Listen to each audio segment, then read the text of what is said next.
नमस्कार बंधुरा रसनालये आपनादेर सबाइके स्वागत। आजके आमि निये एसेछि एमन एकटा रेसिपि जेटा बांगालिर हृदय छुঁয়ে যাবে। पुঁই शाक और चिंगड़ी माछेर जादुकरी मिलन। हाँ, आज बानाबो पुঁই चिंगड़ी भापा। ऐतिह्य और स्वादेर एक अपूर्व संमिश्रण जा एकबार मुखे दिले बार बार मने पड़बे। ताहले चलुन झटपट बानिये फेली एई पुঁই चिंगड़ी भापा।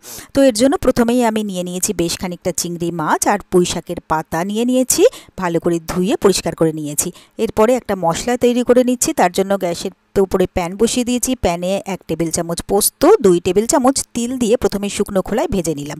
তারপরে একটু ঠান্ডা করে এটা মিক্সির মধ্যে ঘুরিয়ে নিলাম। এরপরে এর মধ্যে 2-3টে কাঁচা লঙ্কা দিয়ে দিলাম 1 থেকে 2 টেবিল চামচ জল আর 2 টেবিল চামচ দিয়ে দিলাম টক দই। এরপরে এই সবটাকে ভালো করে মিশিয়ে একটা পেস্ট তৈরি করে নিলাম।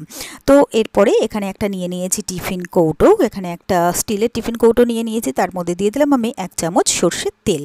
এরপরে একটা পুঁই শাকের পাতা নিয়ে এই সরষের তেলটা ভালো করে টিফিন বক্সের গায়ে আমি লাগিয়ে দিচ্ছি।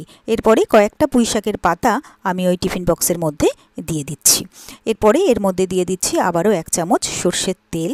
এরপরে এই সরষের তেলটাকে পাতাগুলোর গায়ে ভালো করে লাগিয়ে নিচ্ছি। এরপরে যে মশলাটা আমি তৈরি করেছি সেই মশলাটা কিছুটা আমি এই টিফিন বক্সের মধ্যে দিয়ে পাতার সাথে ভালো করে মিলিয়ে মিশিয়ে নিলাম। এরপরে এই যে মশলাটা তৈরি করেছি তার মধ্যে আমি দিয়ে দিলাম অল্প করে হলুদ আর দিয়ে দিচ্ছি এখানে স্বাদমতো নুন। তারপরে ভালো করে এই মশলাটার সাথে হলুদ আর নুনটা আমি মিক্স করে নিলাম। এরপরে এই টিফিন বক্সের মধ্যেও আমি অল্প করে একটু হলুদ আর নুন দিয়ে পাতাগুলোর সাথে ভালো করে মিশিয়ে নিচ্ছি। তো সবটাকে ভালো করে মিলিয়ে মিশিয়ে নিয়ে এরপরে যে চিংড়ি মাছগুলো আমি নিয়ে রেখেছি সেই চিংড়ি মাছগুলো আমি এই টিফিন বক্সের মধ্যে সবকটাকে ঢেলে দিলাম। তারপরে যে তৈরি করা মশলাটাও খানিকটা এর মধ্যে দিয়ে দিলাম। দিয়ে ভালো করে চিংড়ি মাছের সাথে মশলাটাকে মিলিয়ে মিশিয়ে নিলাম।